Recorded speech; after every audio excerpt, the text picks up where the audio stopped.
நோய் சொல்லும் நூலோர் வழிமுதலா எண்ணிய மூன்று. மதிப்பிற்குரிய அமைச்சரின் மகனான அமைச்சர் உதயகுமார் சார் அவர்களே, மதிப்பிற்குரிய வரதராஜன் சார் அவர்களே, மதிப்பிற்குரிய ராம்தாஸ் சார் அவர்களே, மதிப்பிற்குரிய குமாரசாமி அங்கிள் அவர்களே, பெரியோர்களே, நண்பர்களே, அனைவருக்கும் முதல்கண் மாலை நல்வணக்கங்கள். இப்ப நான் உதயகுமார் சார் பேசும்போது நான் ஒரு 8 நிமிஷம் பேசியிருப்பாங்க சார். எங்கேயாவது ஒரு இடத்துல ஆங்கில சொல் வருமா அப்படின்னு பார்த்துக்கிட்டே இருந்தேன். டாக்டர்னு ஒரே ஒரு இடத்துல வந்துச்சு. ரெண்டாவது இதயத்தை கில்லாதே அப்படின்னு KALLன்னு வரும். ஸோ இது ரெண்டு தவிர்த்து வேற எதுவும் ஆங்கிலமே வரல. என்னுடைய அம்மாவுடைய ஓன் பிரதர்ஸ் ஒய்ஃபு, தாய் மாமா, அவங்கள பார்த்து தான் நான் டாக்டர் ஆனேன். என்னோட இன்ஸ்பிரேஷன். இன்னைக்கு ஸ்ரீரங்கம் கோயிலுக்கு வந்திருந்தாங்க. வாங்க அப்படின்னு சொல்லிட்டு கூப்பிட்டு வந்தேன். தமிழ்ச்சங்கம் ஃபங்க்ஷனா நான் வரேன்னு சொல்லிட்டு ஆர்வத்தோட வந்தாங்க. அமைச்சரை அறிமுகப்படுத்தும் போது சொன்னாங்க, நம்ம இன்னைக்கு கூட்டத்துக்கு ஒரே பெண்மணி. வரும்போது அவங்க ஆச்சரியப்பட்டு கேட்டாங்க, இப்படி நீ தமிழ்ல பேசிடுவியா, நான் பேசினதை கேட்டதே இல்லையே அப்படின்னு சொன்னாங்க. ஆங்கில சொல் வரும், பரவாயில்ல, அட்ஜஸ்ட் பண்ணி தமிழ் சங்கத்துல பேசிடலாம் அப்படின்னு சொல்லி கூப்பிட்டு வந்தேன். ஆங்கிலத்திலையும் கலந்து பேசினா என்னை மன்னிக்கவும். தமிழ் சங்கத்துல நம்ம ஆங்கிலத்திலையும் கலந்து. இப்போ நான் அமைச்சர் பேசும்போது புன்னகையை பத்தி சொன்னாங்க, ஸ்மைலை பத்தி சொன்னாங்க. ஸ்மைல் ஆங்கிலத்துல எக்ஸ்பான்ஷன். ஸ்மைலுக்கு என்ன எக்ஸ்பான்ஷன் அப்படின்னு பாத்தீங்கன்னா, S sets you free, M makes you special, I increases your energy, L lifts up your spirit, E erases all your tension. So ஒரே ஒரு புன்னகை உங்களுடைய இதயத்துக்கும் நல்லது, உங்களுடைய உள்ளத்துக்கும் நல்லது, உங்களுடைய உடம்புக்கும் நல்லது, உங்களுடைய ஃபேஸுக்கும் நல்லது. ஸோ அந்த புன்னகை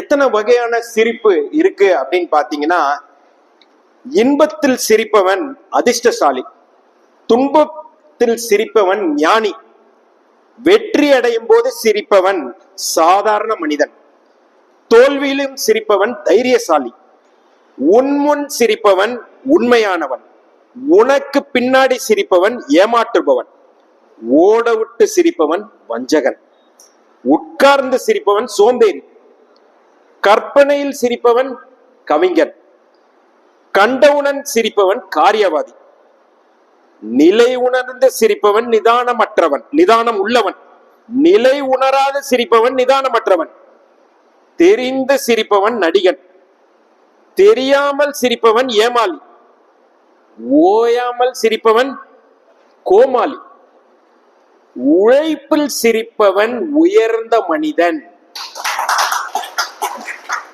இத்தனை வகையான சிரிப்பு இருக்கு. சோ எனக்கு எடுத்து கொடுத்தாங்க என்னோட நண்பர் உதயகுமார் சார், ஸ்மைல்ன்ற ஒரு கொட்டேஷன்ல இருந்து ஆரம்பிக்கலான்னு. ஸோ இப்போ பேசும்போது சொன்னாங்க 1 hour பேசுங்கன்னு.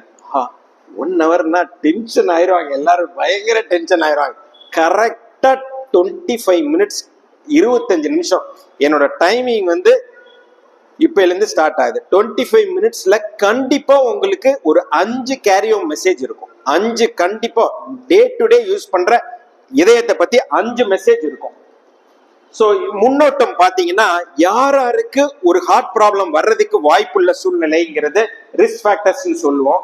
யாருக்கு மாரடைப்பு வருவதற்கு வாய்ப்பு இருக்கு, என்ன அறிகுறிகள், இதயம் சம்பந்தமான பரிசோதனைகள் என்ன, மருத்துவ சிகிச்சை முறைகள் என்ன, இதனால் அறிந்து கொள்ள வேண்டிய கருத்து துளிகள்.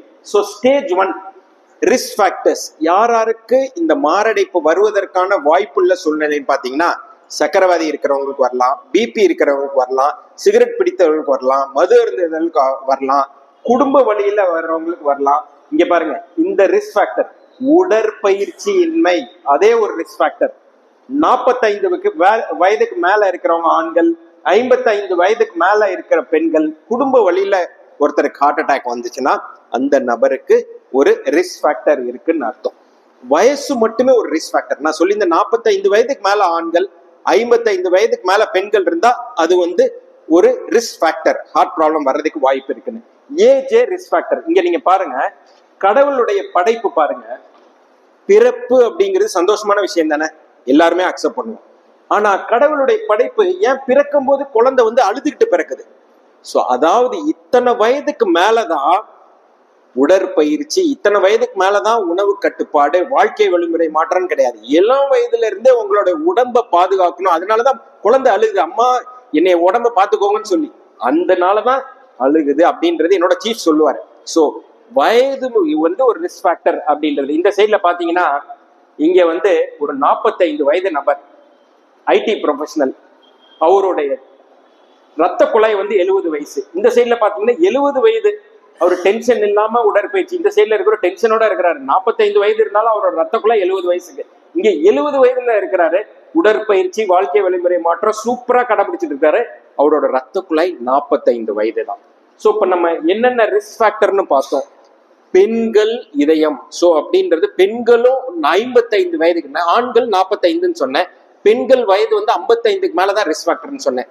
ஏன்னா காதலின் சின்னம் என்ன? இதயம். காதலின் சின்னம் இதயம்.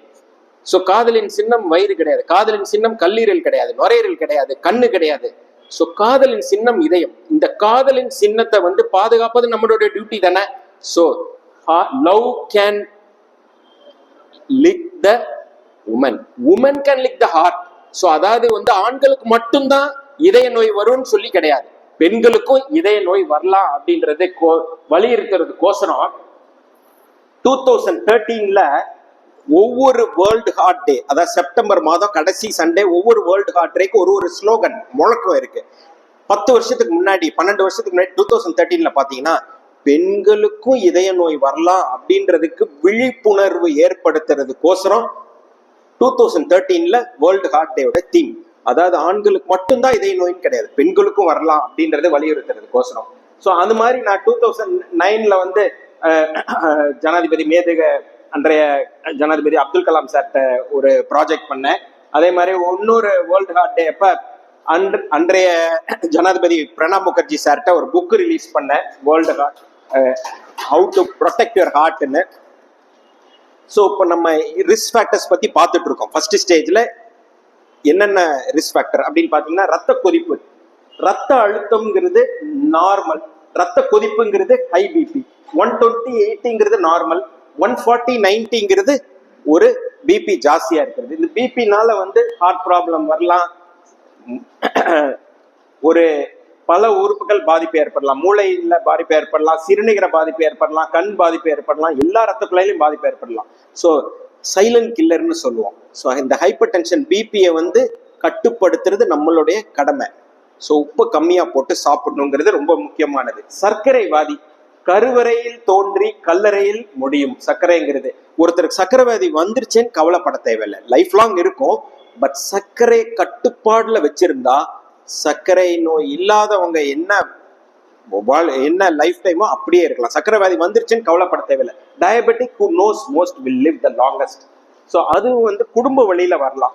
ஸோ தாத்தாக்கு அப்பா அம்மாக்கு இருந்துச்சுன்னா குழந்தைக்கு வர்றதுக்கு வாய்ப்பு இருக்கு. இதுவும் பல உறுப்புகள் பாதிப்பு ஏற்படலாம். ஸோ இப்போ நம்ம ஸ்டேஜ் 1ல என்னென்ன ரிஸ்க் ஃபேக்டர்ஸ் ஹார்ட் ப்ராப்ளம் வர்றதுக்கு அப்படின்னு பார்த்தோம். ஹை கொலஸ்ட்ரால், உடற்பயிற்சி இன்மை, வயது, சர்க்கரை, பிபின்னு பார்த்தோம். இப்போ ஸ்டேஜ் 2, இப்போ நான் வந்து 5 நிமிஷம் பேசியிருக்கேன். ஸ்டேஜ் 1 முடிஞ்சிருச்சு. ரிஸ்க் ஃபேக்டர் ஸ்டேஜ் 2, இது ரொம்ப முக்கியமானது. என்கிட்ட நிறைய பேஷண்ட்ஸ் கேட்பாங்க, எந்த நெஞ்சு வலிக்கு முக்கியத்துவம் கொடுக்கணும்? எல்லா நெஞ்சு வலியும் ஹார்ட்னால கிடையாது. ஸோ நெஞ்சு வலி வந்து இதயத்தினால இருக்கலாம், தசைகள்னால இருக்கலாம், இல்ல அல்சர்னால இருக்கலாம், எலும்புனால இருக்கலாம். ஹார்ட்னால இருக்கிற, இதயத்தினால வரக்கூடிய நெஞ்சு வலி வந்து நடக்கும் போது நெஞ்சு வலியோ இல்ல சென்டர் செஸ்ட்ல நெஞ்சு வலி வந்து கைக்கு, லெஃப்ட் கைக்கு பரவும். நடக்கும் போதோ இல்ல படிக்கட்டு ஏறும்போதோ ஒரு நபருக்கு நெஞ்சு வலி வந்துச்சுன்னா இமீடியட்டா மருத்துவரை பார்க்கணும். அதான் ஹார்ட் அட்டாக் முந்தின ஸ்டேஜ், ஆன்ஜைனான்னு சொல்லுவோம். நடக்கும்போது நெஞ்சு வலி வரக்கூடாது. திரும்பும் போது, குனியும் போது, தும்மும் போது வரலாம், பேசும்போது வரலாம், சாப்பிட்ட உடனே கூட வரலாம், அல்சர்னால இருக்கலாம். பட் நடக்கும்போது வரக்கூடாது. ஸோ அதுதான் ரொம்ப ரொம்ப முக்கியமானது. இது ஆன்ஜைனா அப்படின்னு சொல்லுவோம். இந்த இப்போ 2வது ஸ்டேஜ் பார்த்தோம். ஃபர்ஸ்ட் ஸ்டேஜ் என்ன பார்த்தோம்? ரிஸ்க் ஃபேக்டர்னு பார்த்தோம். 2வது ஸ்டேஜ் வந்து நடக்கும்போது ஒரு நபருக்கு நெஞ்சு வலி வந்துச்சுன்னா அது இதயத்தினால இருக்கிறதுக்கு வாய்ப்பு இருக்குன்னு சொல்லுவோம்.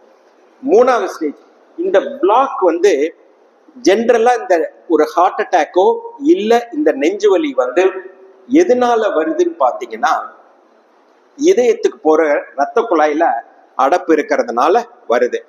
ரத்த குழாய் செவறுகள்ல கொலஸ்ட்ரால் டெபாசிட், அதாவது வந்து கொலஸ்ட்ரால் டெபாசிட்ங்கிறது கொழுப்பு சத்து டெபாசிட்ஸ். சாரி சார் நான் ஸோ இந்த டெபாசிட்ஸ் வந்து இங்க நீங்க பாத்தீங்கன்னா இந்த செவறுகள்ல கொலஸ்ட்ரால் டெபாசிட்ஸ் இருக்கு. இப்ப இந்த வீடியோல பாத்தீங்கன்னா நல்லா டெபிக்ட் பண்ணியிருக்கேன். ரத்த ஓட்டம் இந்த ரத்த குழாயில போயிட்டே இருக்கு. இந்த ரத்த குழாய் செவருல பாத்தீங்கன்னா சர்க்கரை கண்ட்ரோல்ல இல்லாம இருக்கிறவங்களுக்கு, ஸ்மோக்கிங், ஆல்கஹால், மது அருந்தவங்களுக்கு கொலஸ்ட்ரால் ஜாஸ்தியா இருக்கும் போது படிப்படியா இந்த ரத்த குழாயில அடப்பு ஏற்பட்டு ஒரு அன்பார்ச்சுனேட்லி துரதிருஷ்டவசமா ஒரு நாள் வந்து இந்த பிளாக் முழுமையா ரத்த ஓட்டத்தை அடைச்சிடும். இங்க நீங்க பாத்தீங்கன்னா அப்படியே டோட்டலா ஸ்டாப் பண்ணிடும். அன்னைக்கு தேதியில அந்த நபருக்கு ஹார்ட் அட்டாக் வருது. ஸோ ரத்த ஓட்டம் இதயத்துக்கு போற ரத்த குழாயில அடப்பு ஏற்படுறதுனால ஹார்ட் அட்டாக் வருது.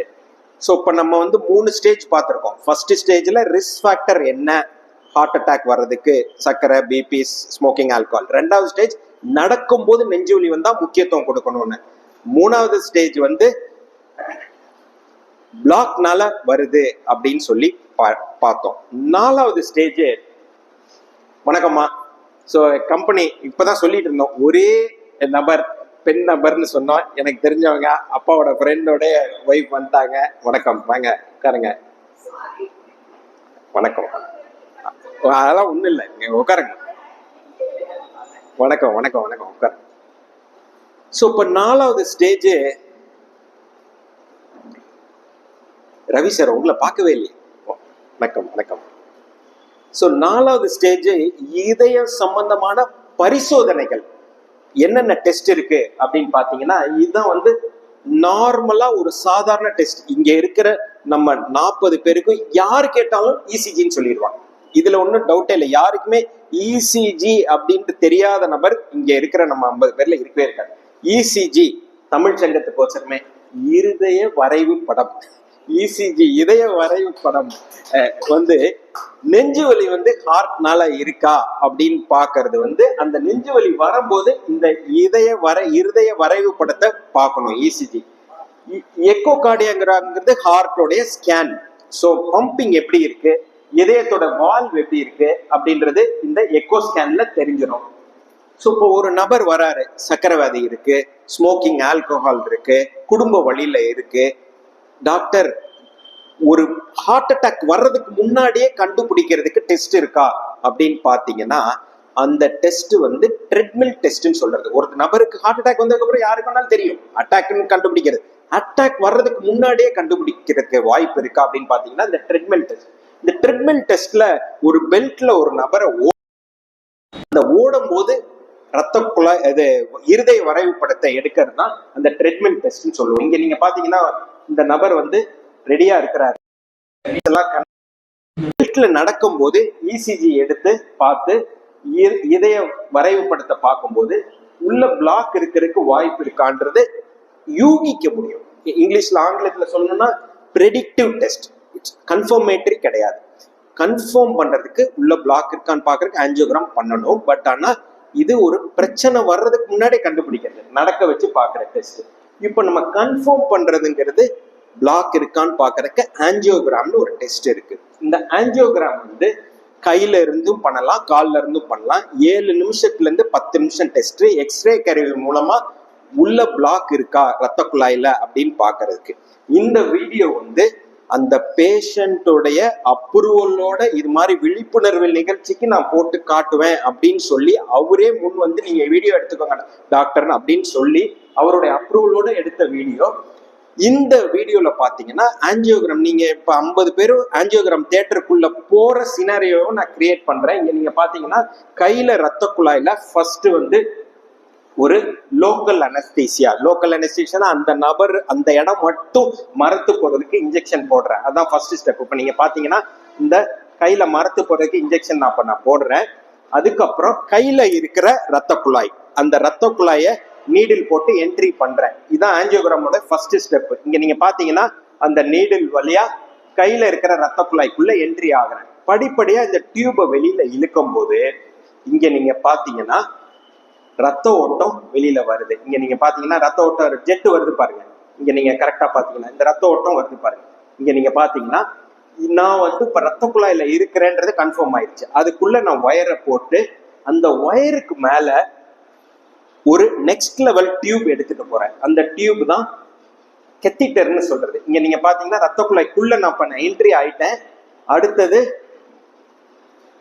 இந்த டியூபை இங்க நீங்க பாத்தீங்கன்னா ஒயருக்கு மேல இந்த டியூபை இன்சர்ட் பண்றேன். இது எல்லாமே மரத்து போறதுக்கு இன்ஜெக்ஷன் போட்டு பண்றது தான். மயக்க மருந்தெல்லாம் கிடையாது. பேஷண்ட் வந்து கான்சியஸா என் கூட பேசிட்டு இருப்பாரு. ஸோ இப்ப இந்த டியூபின் வழியா மருந்துகள் நான் கொடுக்குறேன். இங்க நீங்க பாத்தீங்கன்னா டியூப்ல சைடு டியூப் இருக்குது. மெயின் கெத்திட்டர் டியூப், இது வந்து சைட் டியூப்ல மருந்துகளை கொடுக்குறேன். கையில இருக்கிற ரத்த குழாய் டேமேஜ் ஆகாம இருக்கிறதுக்கு மருந்துகளை நான் கொடுக்குறேன். அதுக்குள்ள வந்து அடுத்த லெவல் பெரிய டியூபை இன்சர்ட் பண்ணி இங்க நீங்க பாத்தீங்கன்னா அந்த கோட்டைக்குள்ள ரத்த குழாய்க்குள்ள அந்த டியூபை வந்து இன்சர்ட் பண்றேன். இப்ப எக்ஸ்ரே கருவி மூலமா நம்ம ஆஞ்சியோகிராம் படத்தை நான் பண்ண ரெக்கார்ட் பண்றேன். இப்ப நம்ம ரெக்கார்ட் பண்ணும்போது நம்ம உள்ள பிளாக் இருக்கா, எத்தனை ரத்த குழாய் எத்தனை சதவீதம் இருக்குன்றது எனக்கு தெரிஞ்சிருச்சு. அந்த பிளாக்கோடைய பெர்சன்டேஜை வச்சு நம்ம மருந்தா, பலூன் சிகிச்சை, ஸ்டென்டா இல்ல பைபாஸ் ஆபரேஷனான்றது தெரியும். இப்ப நம்ம இது இவ்வளவு நேரம் காட்டினது நான் ரியல் வீடியோ. இப்ப நான் பலூன் சிகிச்சை காட்டுறது வந்து அனிமேட்டட் வீடியோ. ஜஸ்ட் இந்த மாதிரி விழிப்புணர்வு நிகழ்ச்சிக்கு இங்க நீங்க பாத்தீங்கன்னா இந்த இடத்துல பிளாக் இருக்கிறது, இது வந்து அனிமேட்டட் வீடியோ. இது ரியல் பேஷண்டோட வீடியோ கிடையாது. இங்க நீங்க பாத்தீங்கன்னா பிளாக் இருக்கிறதுனால இந்த இடம் வந்து ரத்த குழாயோட இடம் வந்து நேரோவா இருக்கு. கொலஸ்ட்ரால் டெபாசிட் இங்க இந்த டியூப் வந்து கரெக்டா ரத்த குழாயின் வாயில வச்சுட்டு இங்க வந்து இப்போ ஒயரை செலுத்துறேன். இதுதான் பிளாக் இருக்கிற ஏரியா. இந்த ஒயரை வந்து செலுத்தின உடனே இந்த ஒயருக்கு மேல இப்ப பலூனை எடுத்துட்டு போறேன். இப்ப நீங்க பாத்தீங்கன்னா பலூன் வருது பாருங்க. இந்த பலூனுக்கு மேல அந்த ஸ்டென்ட் தான் அந்த மெஷ், அந்த காயில், அந்த பலூனுக்கு மேல அந்த ஸ்டென்ட் இருக்கு. பலூனை இப்ப நான் உப்ப செய்யறேன். உப்ப செஞ்ச உடனே பிளாக் ரிலீஸ் ஆயிருது. ஸ்டென்ட் வந்து ரத்த குழாய் செவர்ல ஒட்டிக்குது. ஆபரேஷன் இல்லாம ரத்த ஓட்டத்தை நம்ம தடப்பட்ட ரத்த ஓட்டத்தை நம்ம நீக்கி ஸ்டென்ட் வச்சுட்டோம். இதுதான் சிகிச்சை முறை பேரு ஆஞ்சியோபிளாஸ்டி. அந்த வலை பேரு ஸ்டென்ட். ஆபரேஷன் இல்லாம பண்றது. இது ஒரு ரத்த குழாயில இல்ல 2 ரத்த குழாயில இருந்துச்சுன்னா இந்த ஸ்டென்ட் சிகிச்சை பண்ணலாம். இப்போ நம்ம இது வரைக்கும் 4 ஸ்டேஜ் பார்த்தோம். ரிஸ்க் ஃபேக்டர்ஸ் பார்த்துட்டோம். ஆஞ்சியோபிளாஸ்டினா ஸ்டென்ட் என்னன்னு பார்த்தோம். நடந்தா நெஞ்சுவலி இருந்துச்சுன்னா ஹார்ட் டாக்டரை இமீடியட்டா பார்க்கணும்னு சொல்லியிருக்கோம். அதே மாதிரி பிளாக் வந்து கொலஸ்ட்ரால் டெபாசிட்னாலன்னு பார்த்தோம். இப்போ 5வது ஸ்டேஜ். ஸோ இது வரைக்கும் நான் வந்து கரெக்டா 14 நிமிஷம் பேசியிருக்கேன். இப்போ இது வரைக்கும் கவனிக்கலனாலும் அடுத்த 10 நிமிஷம் தான் நம்மளுடைய மெயின் டாக்கே வரப்போகுது. மெயின் டாக்கே அடுத்த 12 நிமிஷத்துல தான். A planned start is half victory. இப்ப நான் சொன்ன இதயத்தோடைய காதலின் சின்னம் இதயம். இங்க நீங்க பாத்தீங்கன்னா ரெட் கலர்ல இருக்கு பாருங்க. ஹார்ட், காதலின் சின்னத்தை நம்ம பாதுகாப்பது நம்மளுடைய கடமை. டயட் டயட் டயட் உணவு தான் ரொம்ப ரொம்ப முக்கியமான விஷயம். எந்த நோயா இருந்தாலும் உணவு தான். கொல்லான் புலாலை மறுத்தானே கைக்குப்பி எல்லா உயர்ந்து எழும். சோ நம்ம தமிழ் சங்கத்துக்கோசரமே மனப்பாடம் பண்ணிட்டு திருக்குறள்ல இப்போ whatsoever was the father of the disease and ill diet was the mother. சிம்பிளா சொல்லணும்னா ஃபாஸ்ட் ஃபுட் வாழ்க்கை ஃபாஸ்டாக முடிக்கும். ஸோ இங்க நீங்க பாத்தீங்கன்னா குரங்கிலிருந்து மனிதர் வந்தார். இங்க கோக்கு வச்சு நிக்கிறாரு மனிதர்.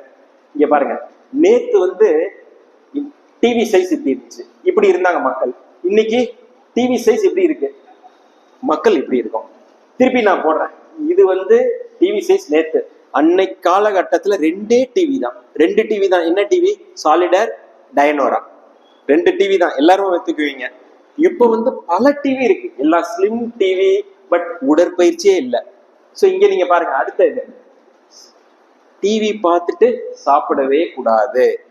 யாராவது ஒருத்தர், நம்ம தமிழ் சங்க நண்பர்களுக்கு ஒரு கேள்வி வைக்கிறேன். யாராவது ஒருத்தர் ஏன் சீரியல் அப்படின்னு பேர் வந்துச்சுன்னு சொல்லுங்க. சீரியல் சீரியஸா இருக்கிறதுனால தான் அது பேர் சீரியல். சிரிச்சுக்கிட்டே இருந்துச்சுன்னா அது பேர் ஃபன்னியல்.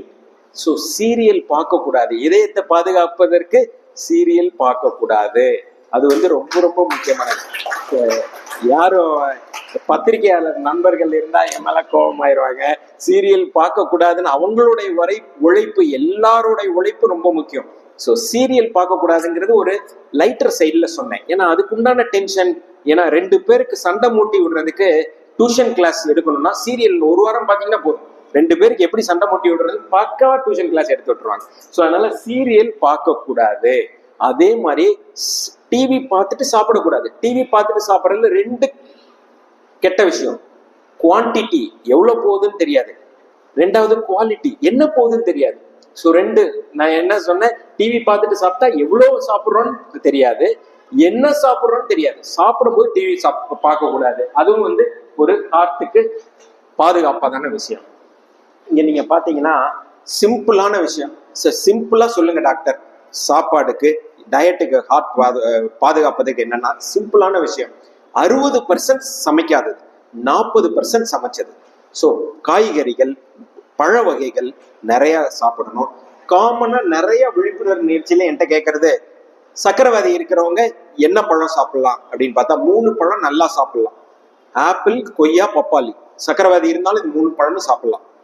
யாராவது சொல்லுங்க, வாழைப்பழத்துக்கு ஏன் வாழைப்பழம்னு பேர் வந்துச்சு? வாழ வைக்கும் பழம், அதனாலதான் வாழைப்பழம். வாழ வைக்கும் பழம். சக்கரவாதி இல்லாதவங்க வாழைப்பழத்தை சாப்பிடணும். பொட்டாசியம் கண்டென்ட் ஜாஸ்தியா இருக்கு. ஸோ பழ வகைகள் நிறைய சாப்பிடணும், காய்கறிகள் நிறைய சாப்பிடணும். இன்னும் சிம்பிளா சொல்லுங்க டாக்டர் டயட்டுக்குன்னு சொன்னா, நான் இப்பயே 4 தடவை சொல்லிட்டேன். காதலின் சின்னம் என்ன? இதயம். காதல்னா கலர்ஃபுல்லா தானே இருக்கும். எல்லா கலர்ஃபுல்லா இருக்கிறதும் இதயத்துக்கு பிடிக்கும். வெள்ளையா இருக்கிறதெல்லாம் இதயத்துக்கு பிடிக்காது. வெள்ளையா இருக்கிறதுனா என்ன சொல்றீங்க டாக்டர் செந்தில்குமார் நல்லசாமி அப்படின்னு சொன்னீங்கன்னா, வெள்ளை உப்பு வெள்ளை பிடிக்காது, வெண்ணெய் வெள்ளை பிடிக்காது, மைதா வெள்ளை பிடிக்காது, அரிசி ஹார்ட்டுக்கு வெள்ளை பிடிக்காது, சுகர் வெள்ளை பிடிக்காது, ஆடை கலந்த பால் வெள்ளை பிடிக்காது, ஐஸ்கிரீம் வெண்ணிலா ஐஸ்கிரீம் வெள்ளை பிடிக்காது, இட்லி வெள்ளை அதுவும் அரிசி நைட் டைம் பிடிக்காது. வெள்ளையா இருக்கிறதெல்லாம் பிடிக்காது. கலர்ஃபுல்லா இருக்கிறதெல்லாம் காதலின் சின்னத்துக்கு பிடிக்கும். நீங்க எந்த கலர் சொல்லுங்க, எல்லா கலர்லயும் ஒரு பழம் இருக்கு. எல்லோ கலர் வாழைப்பழம், red colour apple, green colour grapes, brown colour grapes, green orange colour orange இருக்கு. எல்லா கலர், வயலட் கலர்ல கூட ஃப்ரூட் இருக்கு, கிவி ஃப்ரூட் இருக்கு எல்லாம்.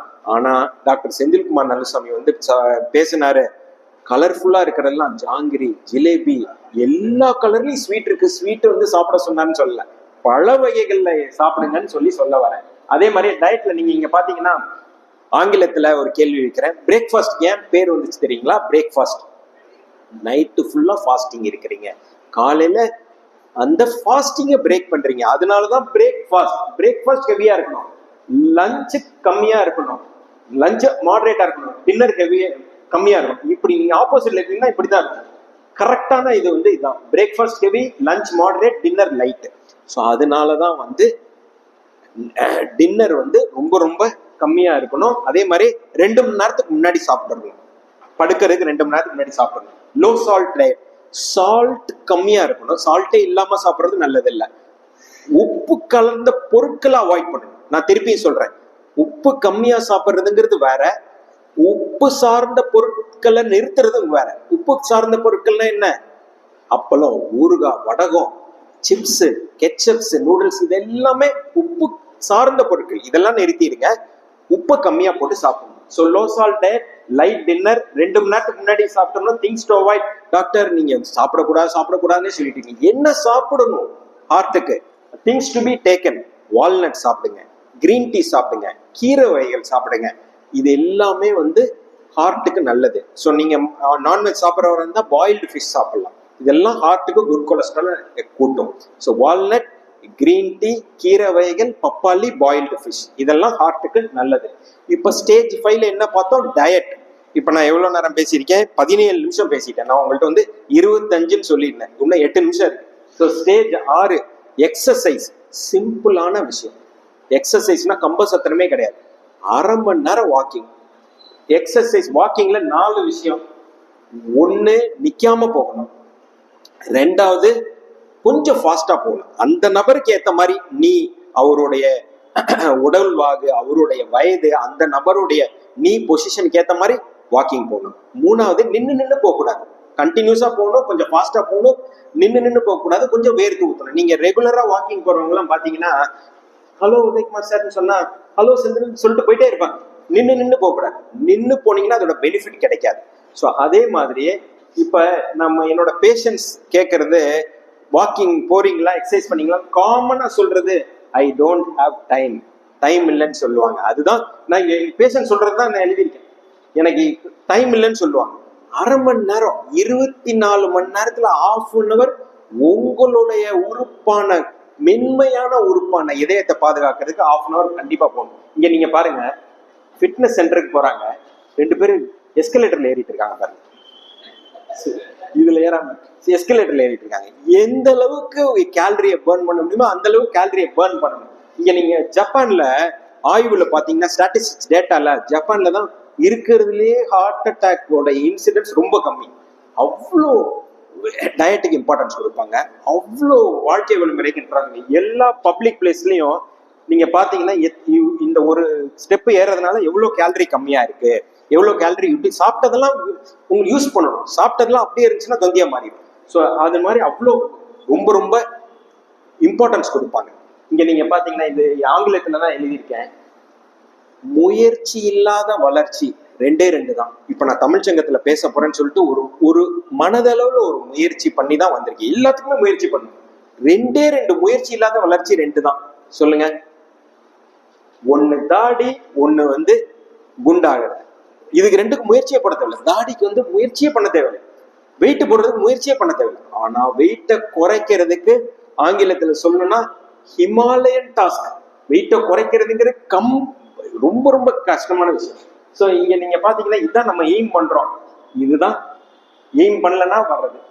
ஸோ இங்க பாருங்க, ஆங்கிலத்துல obesity is not because it runs in family, it is because no one runs in the family.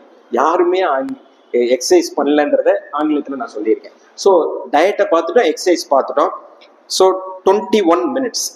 Stage 7 smoking. ஒருத்தருக்கு எப்ப சர்க்கரை வரும், எப்ப பிபி வரும், எப்ப ஹார்ட் ப்ராப்ளம் வரும்ன்றது நம்ம கையில கிடையாது, நம்மள மீறி சக்தி இருக்கு. ஆனா ஸ்மோக்கிங்கும் ஆல்கஹாலும் நம்ம கையில இருக்கு. இந்த 50 பேர்ல யாராவது ஒருத்தர் ஸ்மோக்கரா இருந்தாலும் 100% நிறுத்தணும். நான் நிறுத்துறத குறைக்கிறத பத்தி நான் பேசல. டிப் ரூல், டோட்டலா நிறுத்தணும், இமீடியட்டா நிறுத்தணும், பெர்மனண்டா நிறுத்தணும். ஸ்மோக்கிங்னால அந்த நபருக்கு மட்டும் பாதிப்பு இல்லை, உறவினர், உற்றார், பக்கத்துல இருக்கிறவங்க, நண்பர்கள் எல்லாருக்குமே பாதிப்பு. அதனாலதான் கவர்மெண்ட் பப்ளிக் ஸ்பேசஸ்ல ஸ்மோக்கிங் ஸ்டாப் பண்ணிருச்சு. அதனாலதான் பாசிவ் ஸ்மோக்கிங் இஸ் இம்பார்ட்டன்ட். இந்த புகைப்பழக்கம் எல்லா தலையில இருந்து கால் வரைக்கும் எல்லா உறுப்புகளும் பாதிப்பு ஏற்படலாம். Passive smoking is very very important. So இங்க நீங்க பாருங்க, இதுல ஆங்கிலத்துல நான் எழுதியிருக்கேன், இன்றைய லட்சியம் நாளைய மாற்றம். 2 வார்த்தை ஆட் பண்றேன், திருப்பி நான் படிக்கிறேன். இன்றைய லட்சியம் நாளைய மாற்றம், இன்றைய அலட்சியம் நாளைய ஏமாற்றம். ஸோ இன்றைய அலட்சியம் நாளைய ஏமாற்றம். ஸோ ரொம்ப ரொம்ப முக்கியமானது. இன்னைக்கு நம்ம முடிவெடுத்து, இன்னைக்கு டாக்டர் செந்தில்குமார் நல்லுசாமி வந்தாரு, பேசினாரு, ஸ்மோக்கிங் ஆல்கஹால் நிறுத்தணும்னு சொன்னார்னா இந்த 50 பேர் மூலமா 100 பேருக்கு போகணும். அந்த 100 பேருக்கு மேல 200 பேர் நிறுத்துறத பத்தி பேசணும் அப்படின்றது ரொம்ப ரொம்ப முக்கியமானது. ஆல்கஹால் நீங்க இதை பாத்தீங்கன்னா, இது ஆல்கஹால் அதே மாதிரியே ஸ்மோக்கிங் ஆல்கஹால் 2மே தீய விளைவு. இது நான் எதுக்கு இந்த வீடியோ போட்டிருக்கேன்னா, சடனா ஒரு ஹார்ட் அட்டாக் பேஷண்ட் வரலாம். அது மாதிரி இந்த வீடியோல தெரியறது ஸ்மோக்கிங் இருக்கிறவங்க நிறுத்தணும்ன்றதுக்கோசம் தான் இந்த வீடியோ இது பண்ணியிருக்கேன். So stage 8 last stage. So 24 minutes. 24 நான் 25 to ½ an hour தான் சொல்லியிருந்தேன். 24 minutesல இருக்கேன். இப்ப கடைசி ஸ்டேஜ் 8 ஸ்ட்ரெஸ், மன அழுத்தம். ஸோ இப்போ நம்ம திங்க் அபவுட் தட் மினிட். இப்போ நம்ம பேசுறோமா தமிழ் சங்கத்துல, இதை பத்தி மட்டும் நினைங்க. செகண்ட் ஸ்டாண்டர்ட் பையனு கூட அந்த நபருக்கு அன்னைக்கு தேதியில இருக்கிற டென்ஷன் இருக்கத்தான் செய்யும். ஸோ அடுத்த நாள் டியூஷன் மிஸ்டையும், அடுத்த நாள் ஸ்கூல் டீச்சர்கிட்ட திட்டு வாங்கக்கூடாதுன்னு இருக்கும். ஸோ மன உளைச்சல்ங்கிறது anger, temper, rage, fury, frustration, இது எல்லாமே பல்ஸ் ரேட்டை கூட்டும். பல்ஸ் ரேட்னா இதய துடிப்பு. 60-70 தடவை இப்படி துடிக்கிறதுக்கும் இப்படியே துடிச்சிட்டு 100 தடவை துடிச்சிச்சுன்னு வச்சுக்கோங்க. எக்ஸ்ட்ரா வேலை கொடுக்குறீங்களா? நான் சிம்பிளா சொல்றேன், 60-70 தடவை இப்படி துடிக்க வேண்டியதையும் 100 தடவை டென்ஷனா இருக்கும்போது துடிச்சிச்சுன்னா எக்ஸ்ட்ரா வேலை கொடுக்குறீங்க. அதனாலே ஹார்ட் ப்ராப்ளம் வர்றதுக்கு வாய்ப்பு இருக்கு. ஸோ இது 2 லேடிஸ் இருக்கிறாங்க. பட் இருந்தாலும் இந்த இது லைட்டர் சைட்ல 2009ல சீட் பெல்ட் லா கொண்டு வந்தாங்க சார். சீட் பெல்ட் போடணும் அப்படின்றது 2009ல தான் கொண்டு வந்தாங்க. அதுக்கு முன்னாடி வேணா போட்டுக்கலாம் நீங்களே. பட் 2009ல சீட் பெல்ட் லா கொண்டு வந்துட்டாங்க, கண்டிப்பா போடணும். ஆனா கவர்மெண்ட் வந்து எப்படி சீட் பெல்ட் போடணும்னு சொல்லல. எப்படி சீட் பெல்ட் போடணும்னா பக்கத்துல மனைவி இப்படி போடணும், டென்ஷன் ஆகக்கூடாதுங்கிறது இதுவும் ஒரு காரணம், சரிங்களா? ஸோ இது லைட்டர் சைட்ல. ஸோ நம்ம வந்து கடைசியா நான் நிறைவுப்படுறதுக்கு முன்னாடி டென்ஷனை பத்தி பேசணும். ஒரு டாக்டர் ரிலேட்டட் கவிதையை வச்சு எங்க துறையில எவ்வளவு டென்ஷன் இருக்கு, மத்தவங்க எப்படி பேசுவாங்க. ஏன்னா இன்னொரு துறையை வச்சு நான் கவிதை எழுதக்கூடாது. என்னோட துறையை வச்சு நான் கவிதை எழுதுனா தப்பா தெரியாது, இன்னொரு துறையை வச்சு நான் கவிதை எழுதுனா தப்பு. ஸோ இந்த டென்ஷன், மன உளைச்சல், ஸ்ட்ரெஸ் வச்சு எவ்வளோ நாங்க ஃபேஸ் பண்றோம் மருத்துவர்கள் அப்படின்னு சொல்லிட்டு தமிழ்ல ஒரு கவிதை எழுதியிருக்கேன். உன்னை பார்த்து உலகம் உரைக்கும் தன்னம்பிக்கையை தளர விடாதே, இரட்டை பேச்சு பேசும் இந்த உலகம் மிரட்டும் தம்பி மிரண்டு விடாதே, ஒவ்வொரு வாயிலில் ஒற்றை நாக்கு, உலகின் வாயில் இரட்டை நாக்கு, மருத்துவர்களுக்கு நேர்ந்த இடிமொழி எல்லாம் உங்களுக்கு சொல்லுகிறேன், உள்ளத்தில் எழுது. வயதான மருத்துவர் என்றால் புதியதென புரியாதது என்று சொல்லும் இந்த உலகம், புதிய மருத்துவர் என்றால் அனுபவம் இல்லாத புதியவர் என்று சொல்லும் இந்த உலகம்.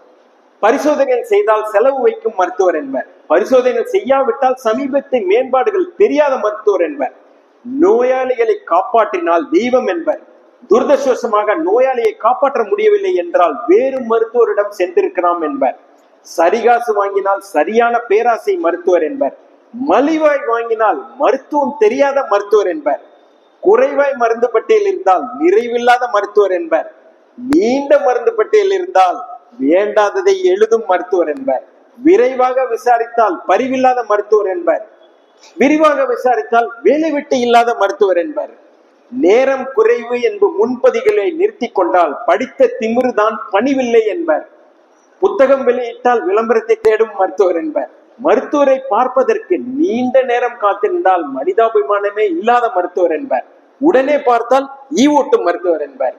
அப்படி இருந்தால் அதுவும் தப்பு, இப்படி இருந்தால் இதுவும் தப்பு. உலகின் வாயை தைத்திடு அல்லது இரண்டு செவிகளை இறுக்க மூடிடு. உலகின் வாயை தைப்பது கடினம், ஆனால் உந்தன் செவிகளை மூடுதல் சுலபம். உலகின் வாயை தைப்பது கடினம், ஆனால் உந்தன் செவிகளை மூடுதல் சுலபம்.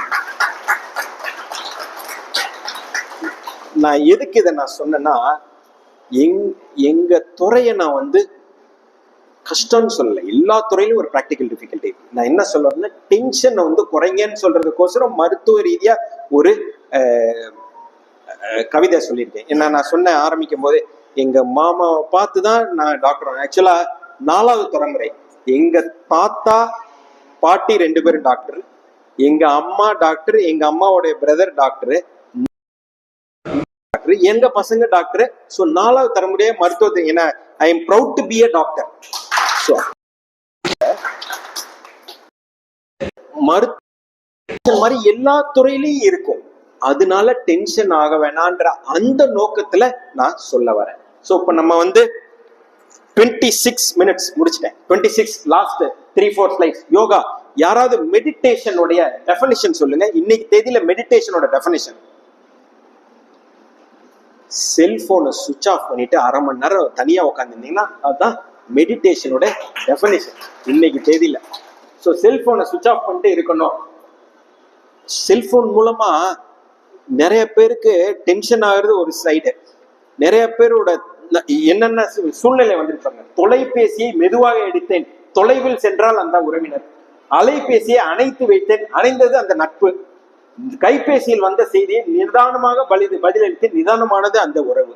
ஸோ பல வகையில டென்ஷன் வரும். நீங்க எடுக்கும் போது எப்படி பேசுவீங்க, முன்னாடி யார் இருக்காங்கன்னு தெரியாது. அவங்க எடுத்துட்டீங்கன்னா, இப்ப நான் பேசும்போது நான் எடுத்து நான் வந்து ஹலோ எப்படின்னு நான் பேச முடியுமா? இப்ப நான் அட்ரஸ் பண்ணிட்டு இருக்கேன். ஸோ அதனால தொலைபேசியை கண்டிப்பா மினிமம் ஒரு 2 to 3 hours சுவிச் ஆஃப் பண்ணி வைங்க. அதாவது நான் சுவிச் ஆஃப் பண்ணும்போது வைக்கிறது வந்து தூங்கும் போது கிடையாது.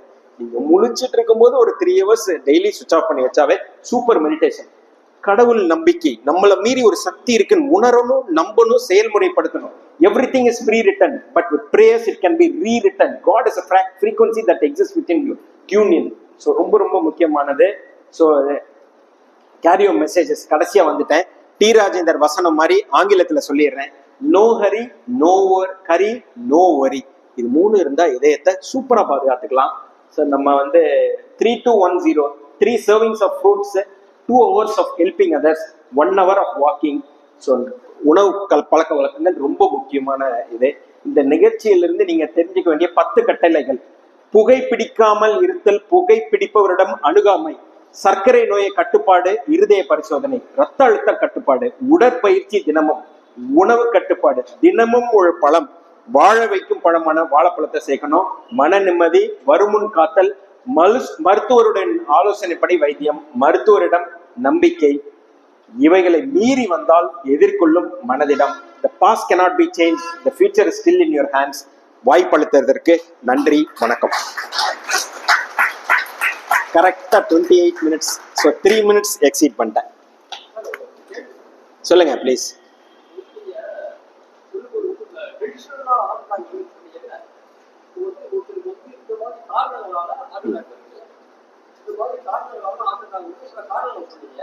இந்த மாதிரி காரணங்களால வரக்கூடியது வந்து ஒரு அன்எக்ஸ்பெக்டட்லி வந்து வரதான். நம்ம வந்து கொலஸ்ட்ரால் எடுத்துக்கிறது, மக்கள் வந்து அதிகப்படியான கொலஸ்ட்ரால், அதிகப்படியான டென்ஷனு, சர்க்கரை அதிகக்கூடிய பொருட்கள், இந்த மாதிரி ஒவ்வாத சில பழக்கங்கள், புகைப்பிடித்தல், இந்த காரணங்களாக ஒருத்தருக்கு ஹார்ட் அட்டாக் வருது. இப்போ அவர் தொடரக்கூடிய பிள்ளைக்கு வந்து அவங்களுக்கு வர மாதிரி ஹார்ட் அட்டாக் வர்றதுக்கு வாய்ப்பு இருக்கா?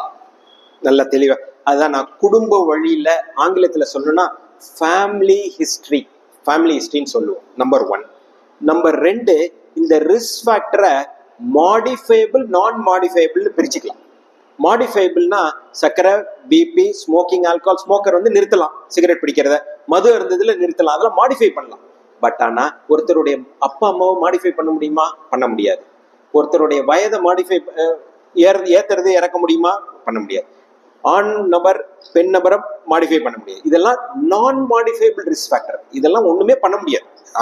அந்த மாதிரி இருக்கும்போது ஒரு பிரச்சனை வர்றதுக்கு முன்னாடி நம்மளுடைய இதயத்தை, உடம்ப வந்து பாதுகாக்கிறது வந்து உணவு பழக்க வழக்கங்கள், வாழ்க்கை வழிமுறை மாற்றம், உடற்பயிற்சி பிளஸ் மருத்துவர்கிட்ட கம்ப்ளைண்டே இல்லைனாலும் ஒரு 6 மாசத்துக்கு ஒரு தடவை 40 வயதுக்கு மேல இருக்கிறவங்க பார்த்துடணும். இது 3வது பாயிண்ட்.